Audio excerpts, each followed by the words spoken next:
Welcome to part 2 of Cultures and Languages. Uh, Let me share my screen with you.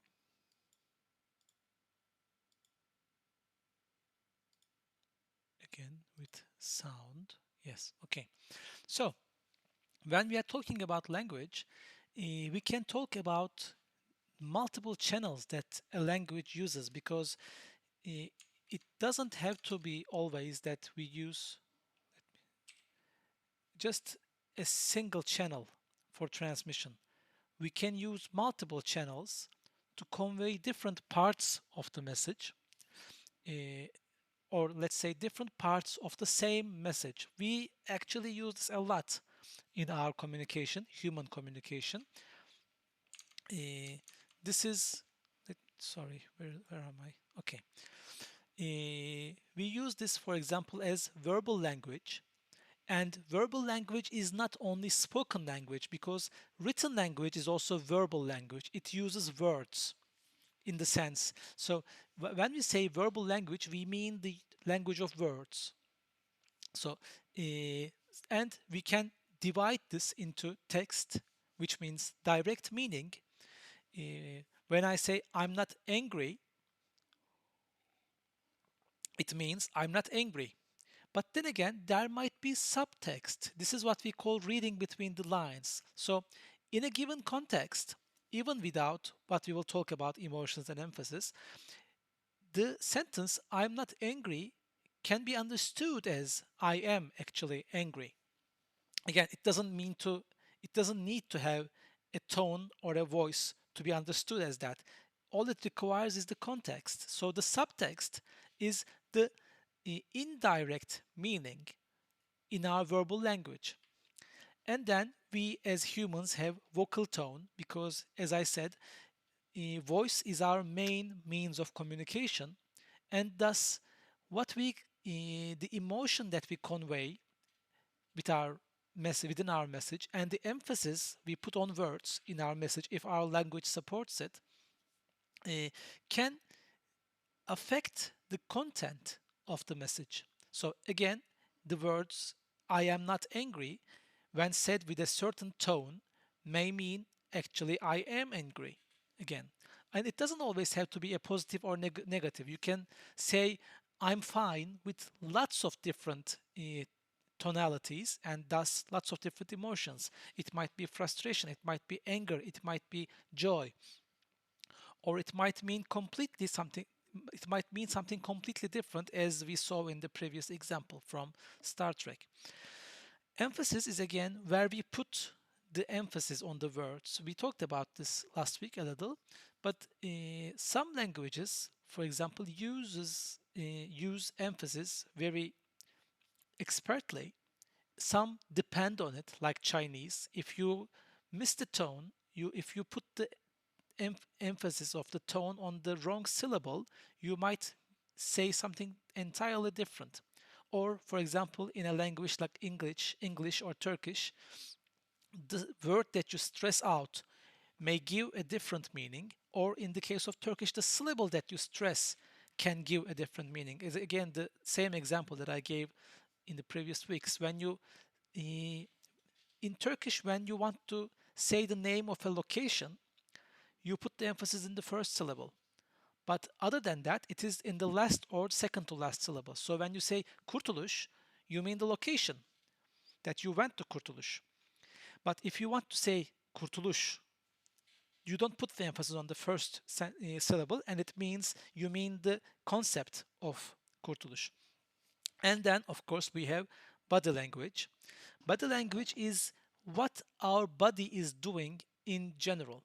So, this is different mainly from gestures, our body gestures, what we are doing with our body, and our facial gestures, in the sense that we are in control of our gestures. So when I'm speaking, I'm in control of my hands. What I do with my hands is in my discretion, and I might use my hands as a form of expression.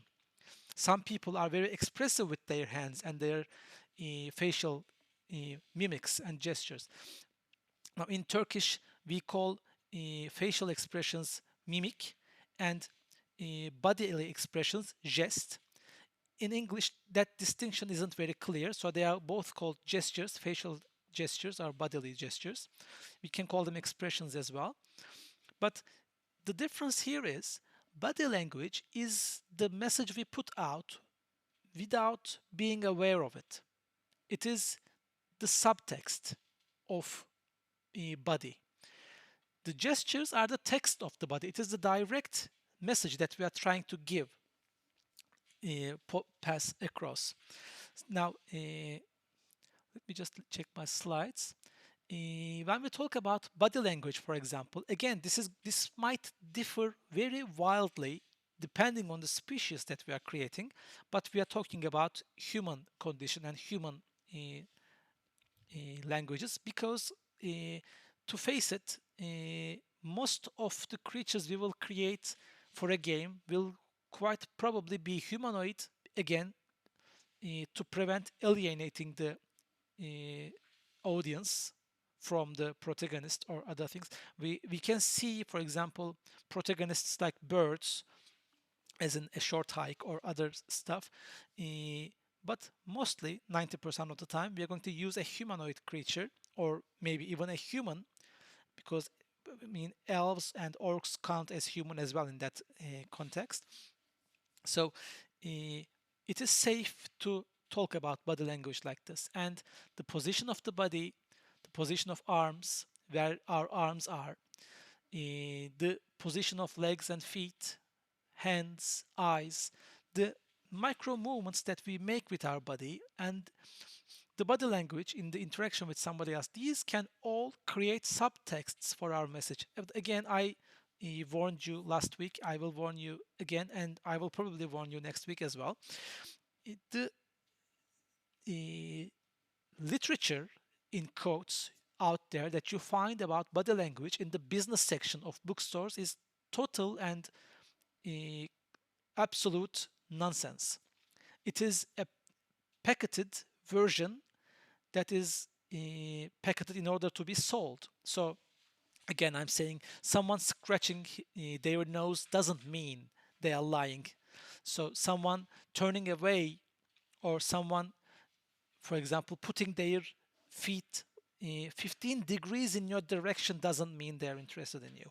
There is no such thing.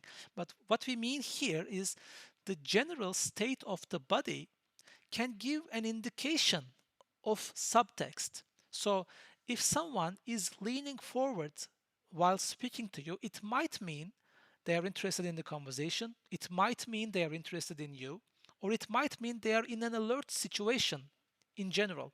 But it doesn't mean they are definitely taking a liking to you.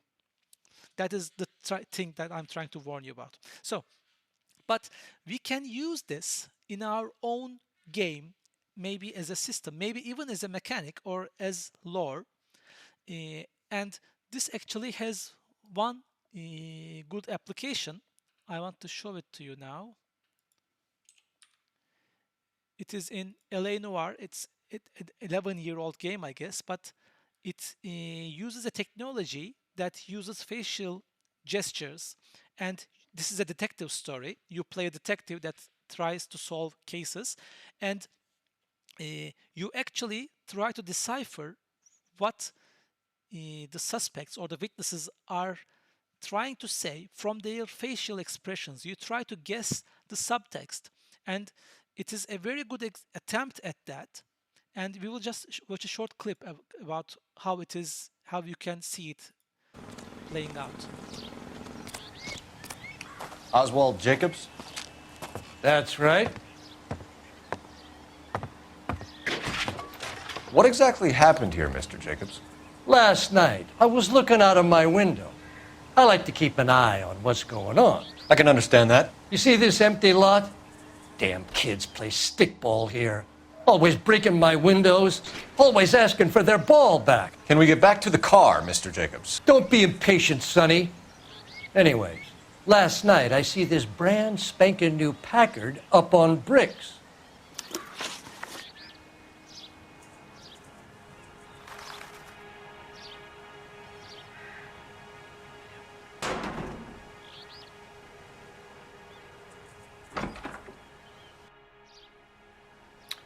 Did you see who stole the Packard? Hell yes, I did.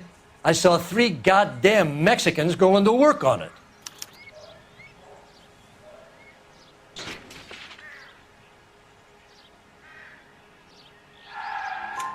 Can you tell us what they were doing? Using the headlights of an old Ford so they could strip the thing. I yelled out to them, "I'll call the cops." So they loaded up their car and drove off, tooting and hollering and yelling obscenities at me in Mexican. You speak Spanish, sir? No, I do not. After the Mexicans left, you didn't go anywhere near the car? After I scared them off? No, I didn't go anywhere near that car.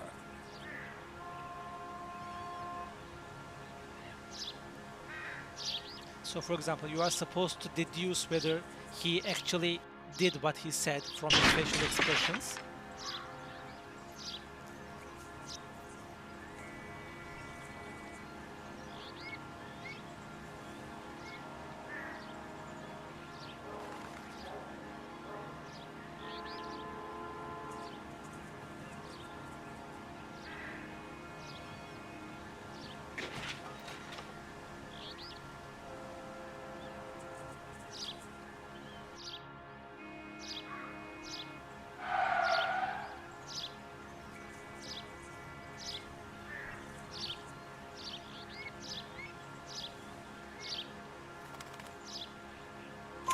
You went out to the car.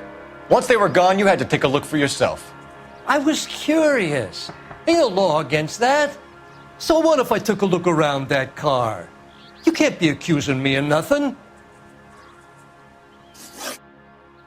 Tell me about the car they were driving. It was an old Ford. I didn't catch the license number.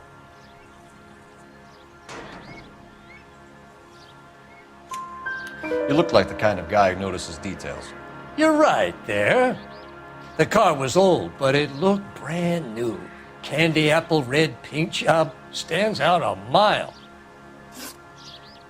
What exactly did you see them take? They was working on the tires. That's all that was took.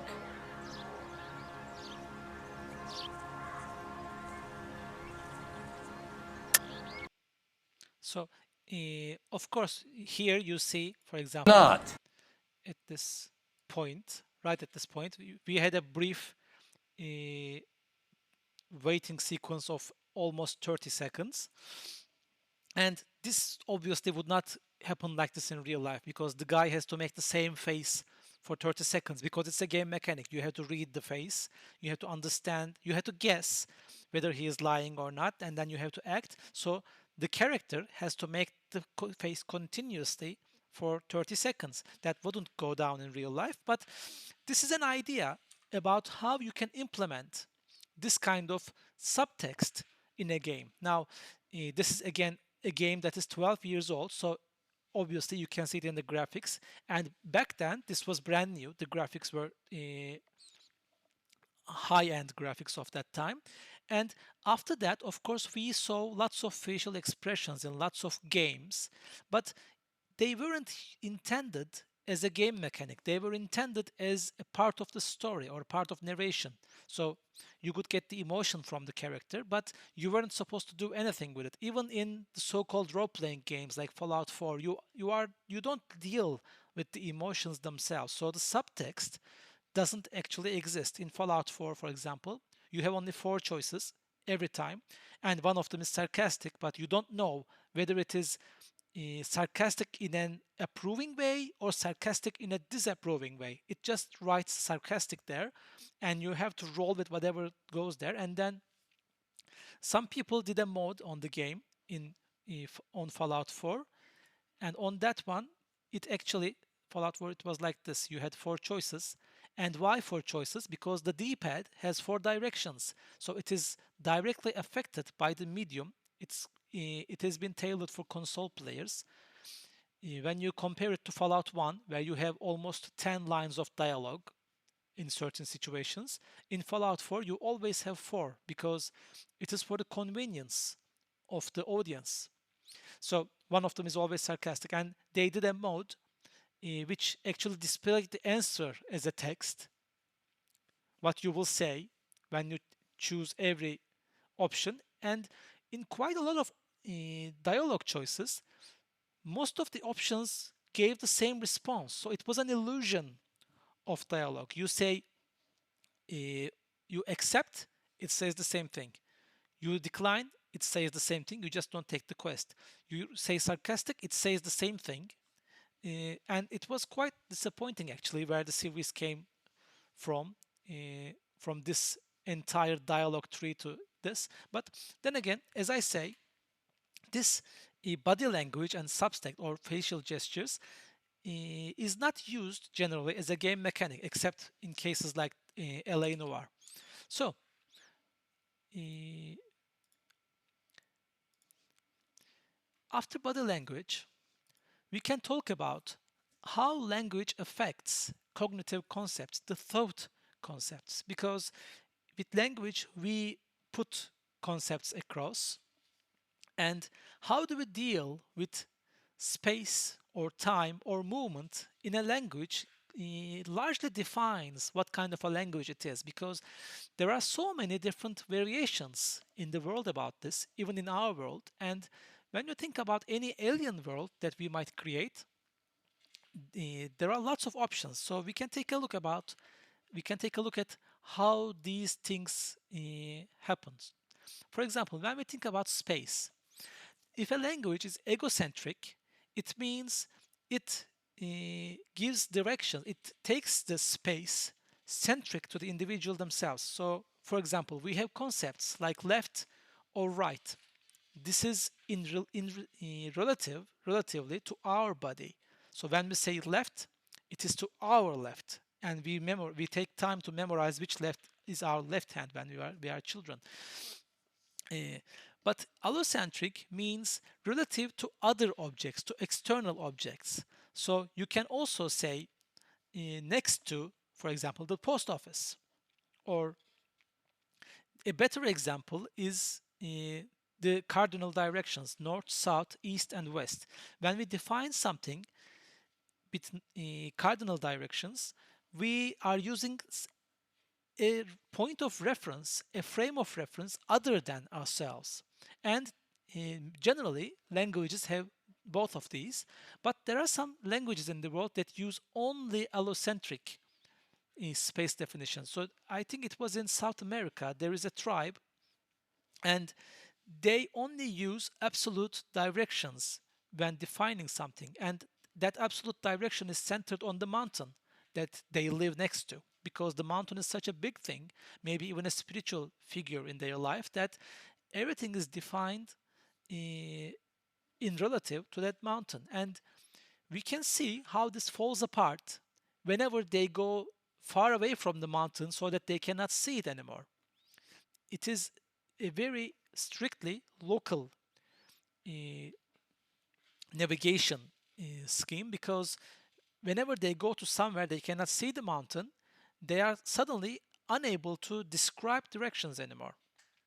But this is again an interesting concept to think as a language being egocentric or allocentric, and there might be differences regarding the reference object. So, for example, there might be difference between contact and support. We can say something is on the wall if it is attached to it, or if we are just holding it against the wall, it is the same thing. But as far as I know, in German, there are two different words for it. If something is hanged on the wall, if it stays there by itself, or it is held on the wall by some other force. For example, we can say something is on the table, but if something is above the table, it means something different. It means it isn't touching the table. If something is on the table, it's touching it. If it is above the table, it's not touching it. Or, for example, there are some words that describe fit. In English, again, the word fit means something is inside it. But as far as I know, again, I'm speaking not from personal experience. In Korean, there is no difference between if something is inside it and there is space around it, or if something's inside it and it is fitting tightly. It has to be described with additional words.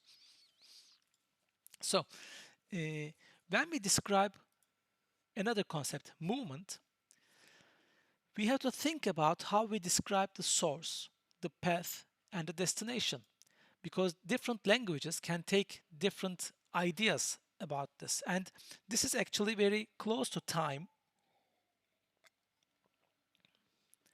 Let me just look at something. Okay, when we think about the movement of things, we on Earth, in world history, we have two main types of languages.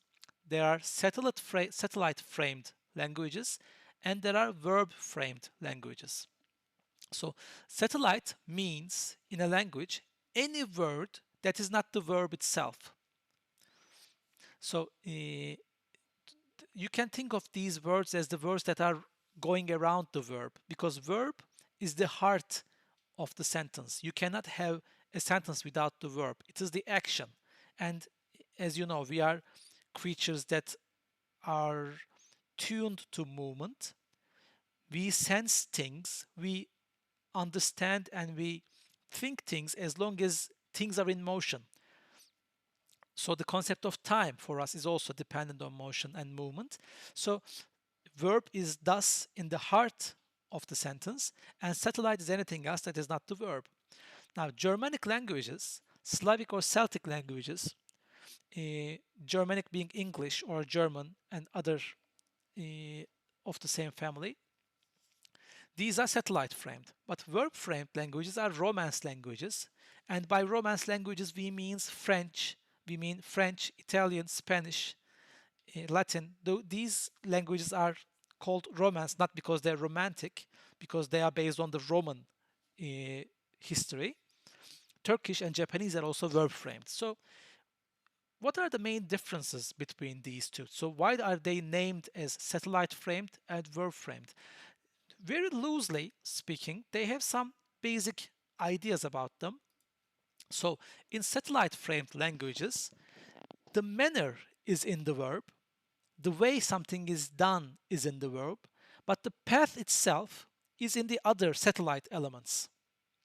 So, for example, when we say she ran out of the room, ran is to go quickly, to go fast, to walk, to a faster version of walking. So, the manner, the way it is done, is in the verb itself, but where she is going is in the other, are on the other words. In verb framed, the path is in the verb. So in Turkish, when we say çıkmak, it means we are going outside something. When we say girmek, we mean we are going into somewhere. So the verb describes the path that is taken, but how it is done is in the auxiliary elements. So when we say odadan koşarak çıktı, this koşarak tells us how it is done, not the direction that it is done to.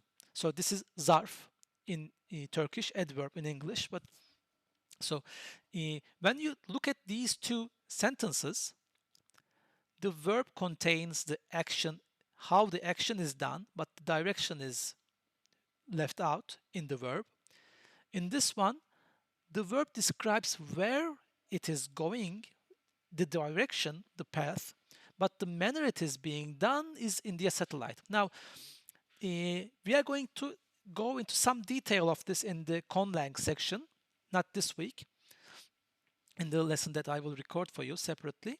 But this is just an example of how we can think about how to construct a language. So, depending on what our culture experiences, for example, when you think of here, Germanic and Romance languages are very close together. They are all, most of them are in Europe when you think about them, but there are two different approaches here. So, Turkish and Japanese are somewhat similar in that, for example, they both have the verb at the end, and their verb has Turkish and Japanese both have conjugations of the verbs, though a little bit differently. Of course, French and other Romance languages also have conjugations, but not in the specialization level that Turkish has, let's say. So we can think about such sides of language when we design them. And as I say, I'm cutting this short because we will have a section dedicated to all these constructed languages, conlangs. But we should think about how our language considers space, how our language considers movement, and the most important one is how our language considers time, what it thinks about time. So time is an abstract concept. Now, of course, we know it is a part of space-time continuum. Scientifically, it is something real. It does exist and it is tangible if you are moving close to the speed of light. But practically speaking, time is an abstract concept. So our minds is not cannot wrap itself around what time is. So we have to channel it through other means, and this is generally with made tangible with space. We use space metaphors to describe time and our perception of time. So time can be something static or it can be something flowing, which is generally more popular approach. It can be something fixed in some place or it can be a continuous idea. Now, this is where it gets interesting. It can be horizontal or it can be vertical. For example, when you draw a timeline, let me just get rid of this.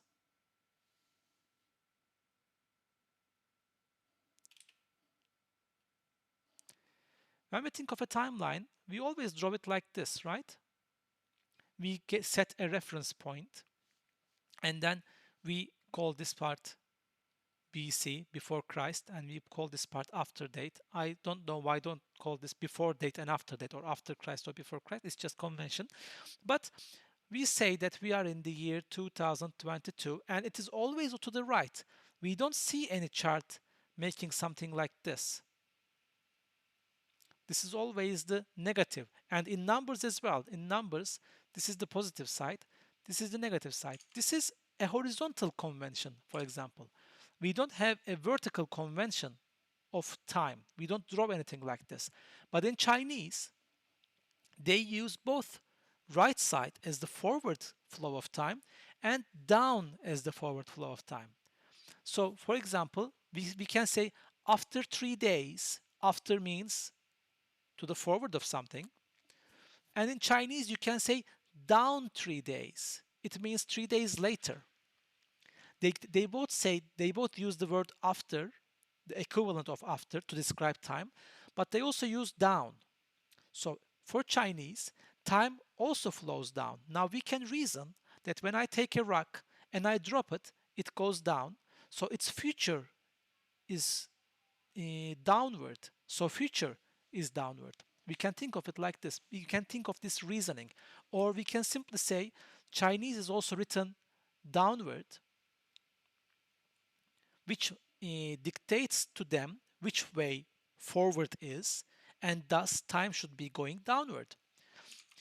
And again, in horizontal version, we think of left and right, and we can think of forward and back. When we think of ourselves, we generally, let's say this is our forward, and we are a bird, avian humanoid. This is our future, right? Because we generally see future something that is ahead of us, in front of us. But there are certain cultures, I think it was in Polynesia, I'm not exactly sure, that future, this is a different kind of bird guy, a potato bird guy. And in those cultures, time is something that is future, is something that is behind you. It flows behind you. And the reasoning is that you don't know what will happen in your future. And you cannot see what is behind you, which means you should be going backwards in time because you do not see what you are going to live. But your past is remembered and it's in front of you because you can see what happened in the past. You remember what happened in the past. Now, this is a take that we are not accustomed to, but it is something that happens in the world. So, when we are creating species for our games, when we are creating cultures, we have to think about how our culture perceives space, movement, and time. These are very basic concepts. So I'm trying to show you some certain things that we generally take for granted. As I said, time flowing to the right or future being in front of us is something that we are accustomed to in all cultures that we are exposed to generally. Eh, but this may not always be the case for the cultures that we create. It's just like, for example, a European person might be speaking five different languages: English, German, Italian, Spanish, and French, for example, the most popular languages in the world, or let's say the most civilized languages that people perceive, the languages people see as civilized. Let's put it like that. European people uh, like each other's languages. So, but this person, after knowing five or six different languages, might hit a rock when they try to study Japanese or Turkish, because in the entire catalog of languages that they know, the syntax is the same. The subject comes first, the verb comes next, and the object comes last. So they are accustomed to it. They think everything works that way. But when they come across something that is fundamentally different, they might stumble. And we are going to look at this in the conlang section as well.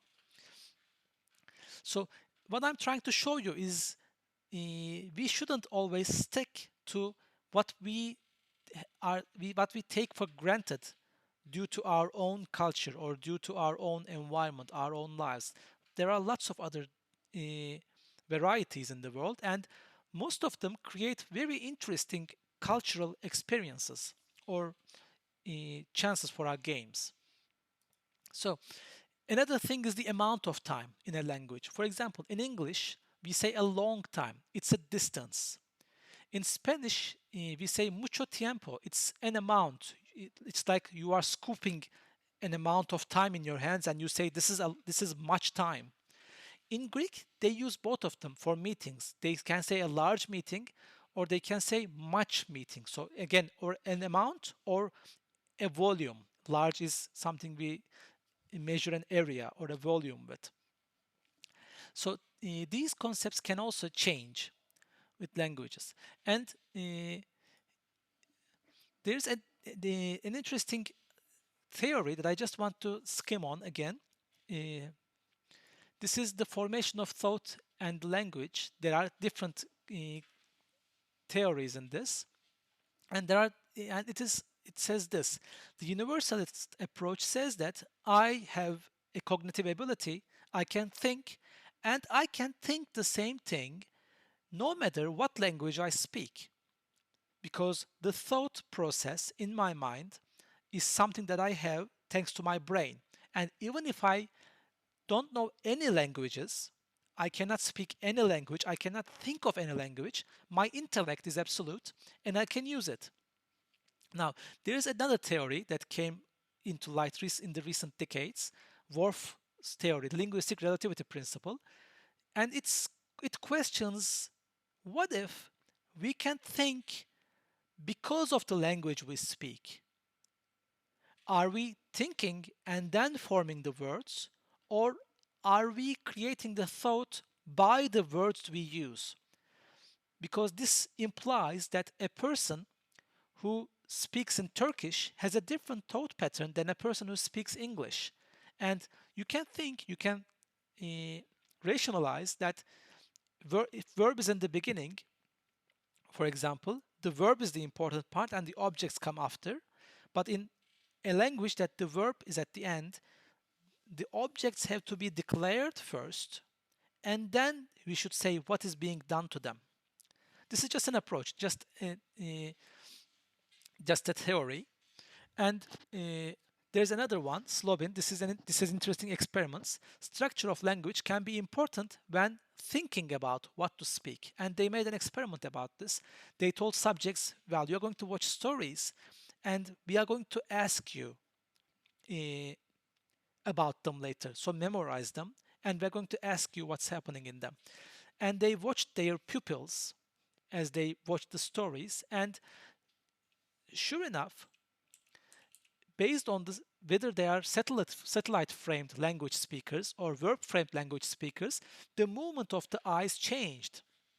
because verb-framed language speakers darted their eyes to the path because the verb actually defined what was happening, but they had to memorize the path. And satellite-framed language speakers darted their eyes at the verb, at the objects. But this is just theories and experiments. I'm just trying to show different ways that, again, these things can go down. So we can say that language affects our thinking as well. And as an example, this is a bridge, Le Viaduc de Millau in France. Again, sorry for the lack of translation here. But there was a linguist who researched the journalist columns about this when this bridge opened, and there were he found two articles in German. Bridge is Brück. I'm sorry if I pronounce it incorrectly, and it is a feminine. And as you know, in most Western languages, every object is either in romantic languages especially, every object is either feminine or masculine. In English, there is an it in between, but in romantic languages, in French, Italian, Spanish, something is either feminine or masculine, and it isn't always very well defined. So, for example, a skirt can be masculine. It doesn't mean, oh, women wear skirts, so it's a feminine. It doesn't work like that. It's just a convention of two types of words, let's say. So in German, Brücke or Brück, I don't know, is feminine. So this journalist described the bridge as floating above the clouds with elegance and lightness. But a French journalist described the same bridge as immense concrete giant, and pont in a word in bridge in France is masculine. So we can go research whether their understanding of the word and what it implies actually affected how they perceived the bridge.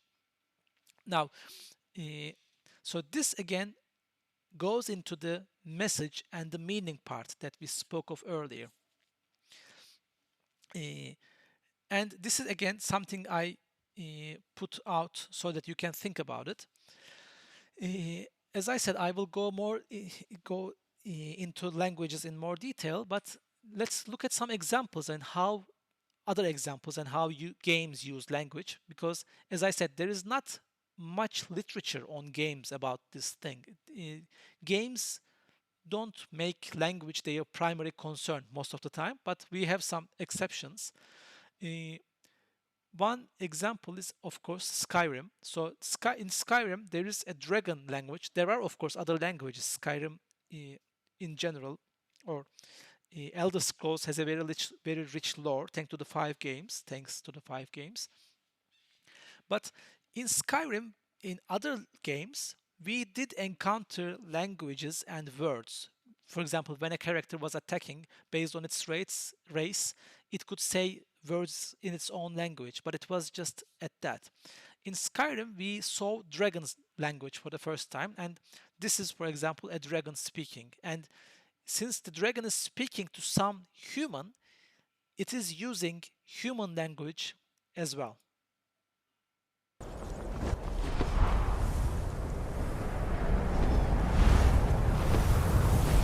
Salokanir, Zil Grotova Ursa. Sled T-Ball.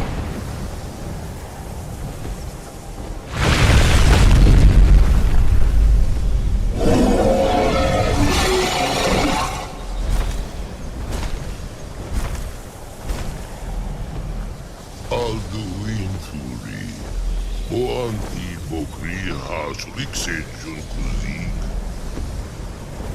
Ger Salokanir, Kalimir.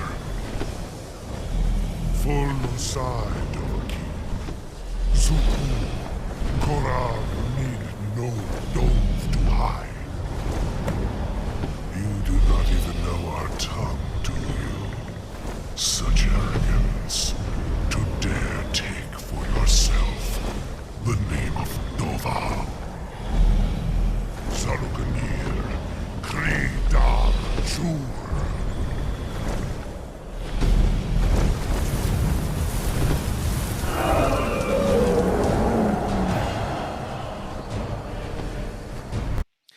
this is a portion of dragon language, and as you play through the game, you can understand certain words. For example, Dova is person actually in dragon language, but they use it synonymously with dragon because they are dragons and they are dragon people. And Dovahkiin actually means dragon person. I mean, kin is the name for the people, the humanoid people, or the kind. It is a contraction of the kind, you can say. So Dovahkiin is one of the dragon, blood of the dragons. And then he says, you call yourself Dovahkiin, but you don't know our language. And somewhere else in the game, you speak with another dragon and you get a better understanding of the dragon, the way dragons communicate.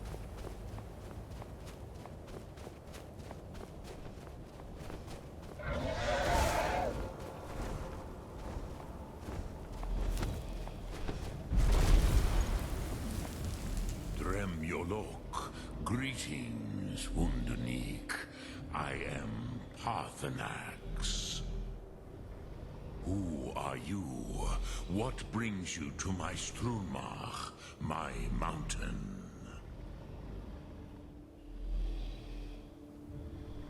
They see me as master, Wuth Onik, old and wise. It is true I am old. Tell me, why do you come here, Volan? Why do you intrude on my meditation?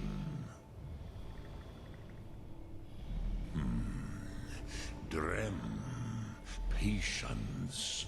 There are formalities which must be observed at the first meeting of two of the Dove. By long tradition, the Elder speaks first. Hear my thum. Feel it in your bones. Match it if you are Dovahkiin.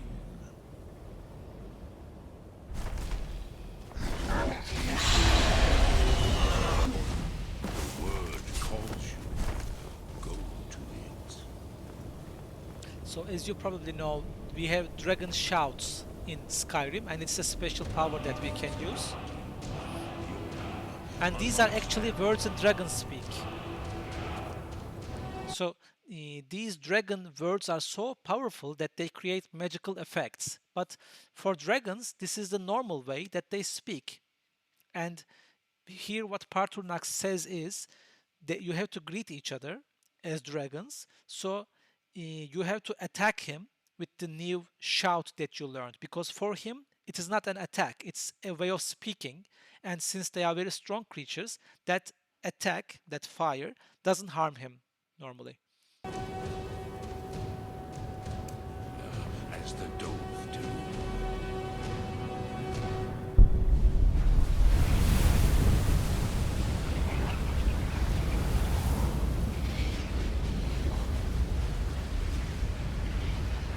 Now, show me what you can do. Greet me, not as elf, but as Dova. Yarn! Yes, Sosedo Vlostmul. The dragon blood runs strong in you. It is long since I had the pleasure of speech with one of my own kind. So, you have made your way here to me.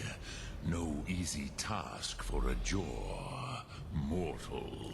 Now here you can see that Patronax also gives a translation sometimes. Jor is mortal. Dova Sos is dragon blood. So this is done so that the player can get a grasp of the dragon language, because if they use only dragon's language, the players would not understand anything. But this dragon can also speak English, but he also gives translations to aid the player during gameplay. So this entire dragons magic and dragon speak thing actually comes from Ursula Le Guin's Earthsea books, because in Earthsea books, this is actually, I think she popularized this idea. It was later used in Dungeons and Dragons as well. If you know the name of something,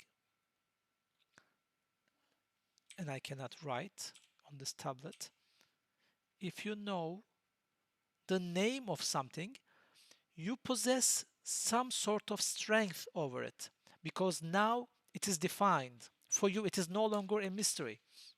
And this was this was an actual power in the Earthsea books. If you knew the name of an adversary, you would have an actual magical power over it. And uh, this is actually a psychological thing that we have as well. I experienced this when I was reading Harry Potter books, and in the Harry Potter books, you keep um, encountering Voldemort, and it's an a very strong wizard that terrorizes everyone. But somewhere along the books, you learn that his true name is Tom Riddle. And when you hear the name Tom Riddle, the spell is dispelled. I mean, you are not afraid of that guy anymore because you learn that this very powerful wizard named mysteriously Voldemort is actually a normal person, which was once a normal student in that school, named a very common name called Tom Riddle.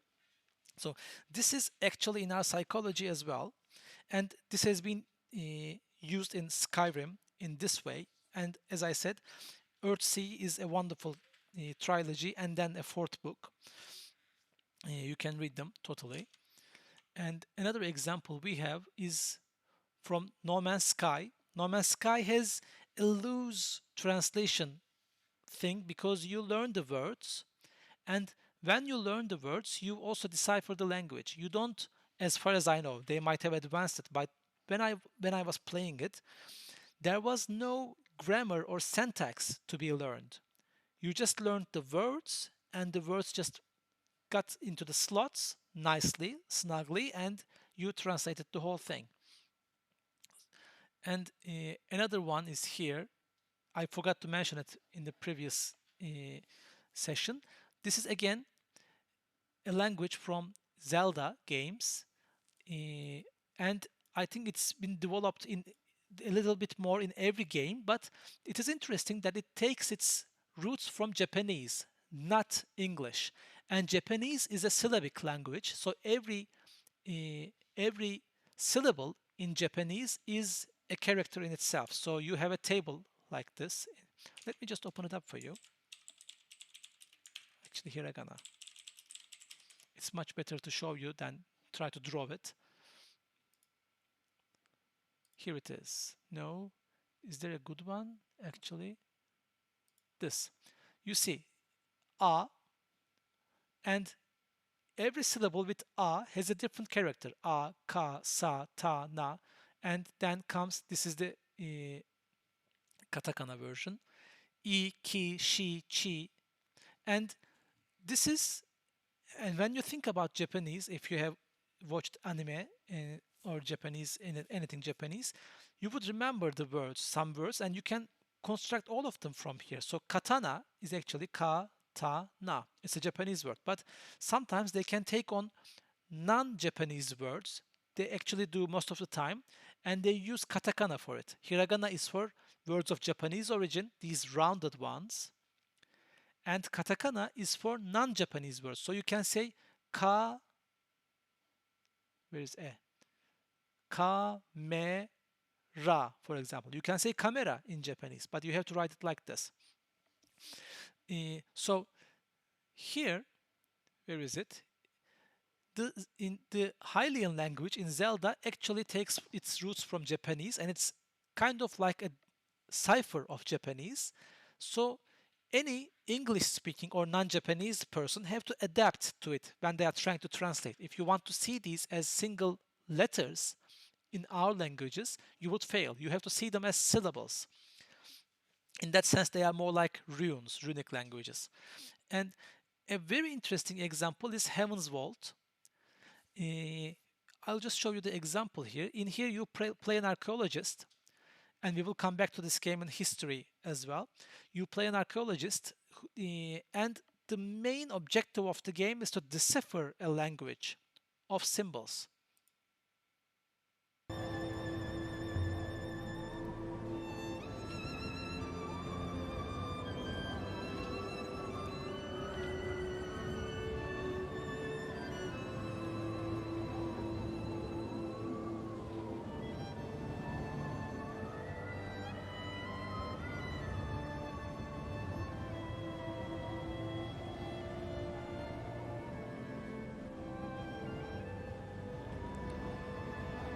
think there was a translation here. Sorry, there wasn't. Okay, I thought there was a translation sequence here. So this character is an archaeologist, and she possesses some knowledge that we don't. She's an archaeologist of these glyphs, and she can try to translate them. But we, as the player, are quite oblivious when the game starts. So let me just skip to the part that we try to make a translation. Let me just find the timestamp. Okay, we can start from here.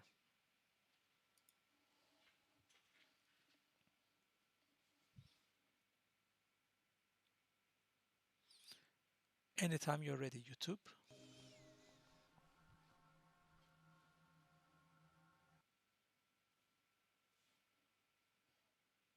Nice timing.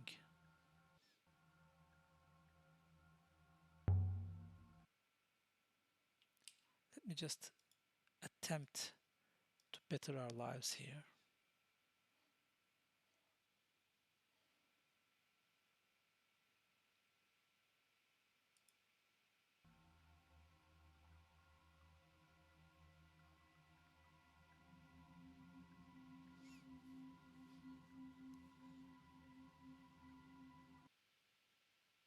This is interesting, by the way. This game has a timeline system. We will come to it when we talk about history. So here is a timeline, and you can actually see what you learned and where it sits in the timeline.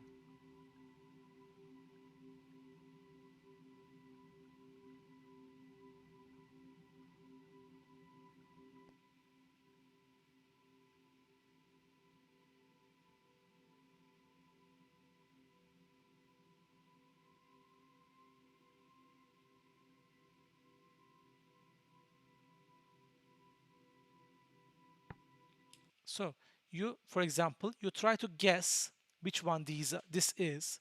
Does this mean friend or holy?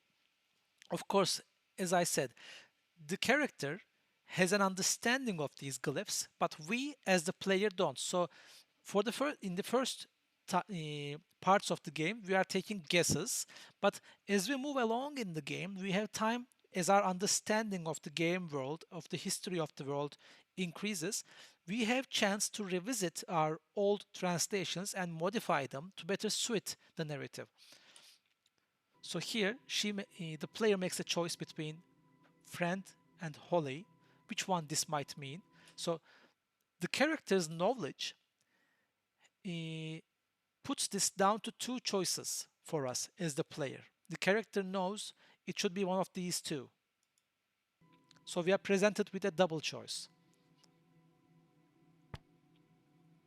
And this one is between beloved and emperor. So we have four combinations here as the player. Again, as I said, the character's knowledge of this language up to this point gives us certain choices.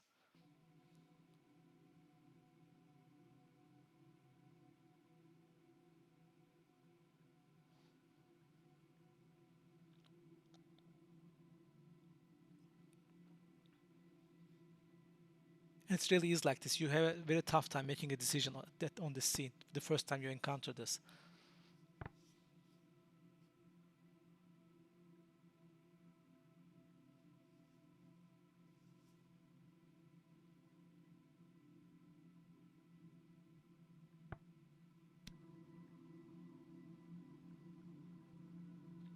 And then after a certain time outside, you meet another character. Just a few minutes later, you are given another piece of translation, and you have to review your previous one as well because the language has similar markings.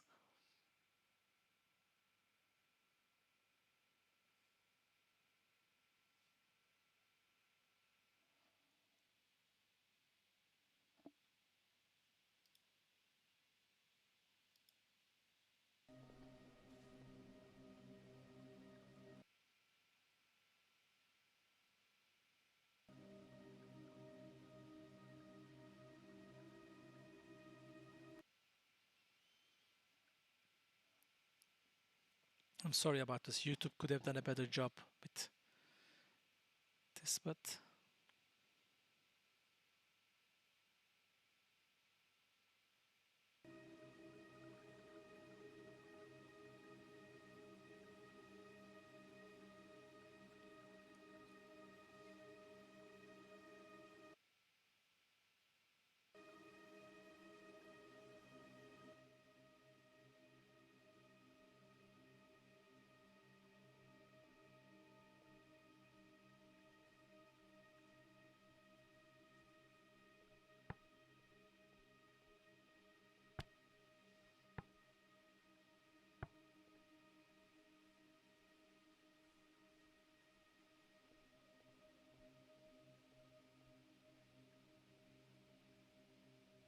And then later when we talk to this character, let me just try to find that point.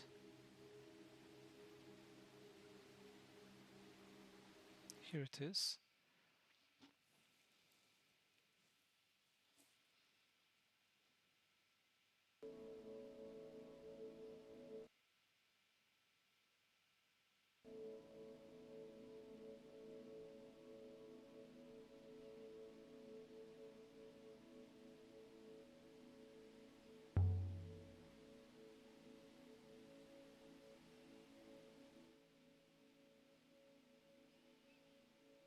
So for example, based on our previous choice, this word is brought here because this is the symbol that we chose as the emperor or the empress. It's very similar.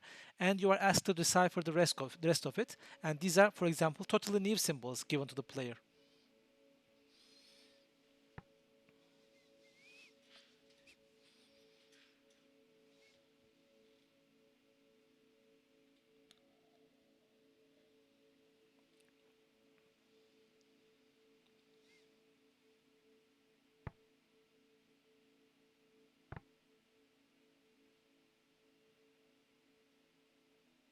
So here you have more choices. The banished can be robots or rebels or others or friends, or they can be buried by the empress, for example.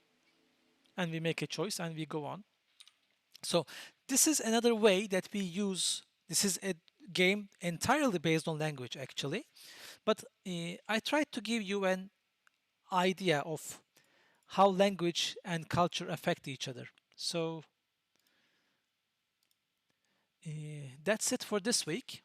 And as I said, I'll record you a mini session separately about conlangs. It's a subject that I love, so I want to turn it into a lesson as well. So see you next week.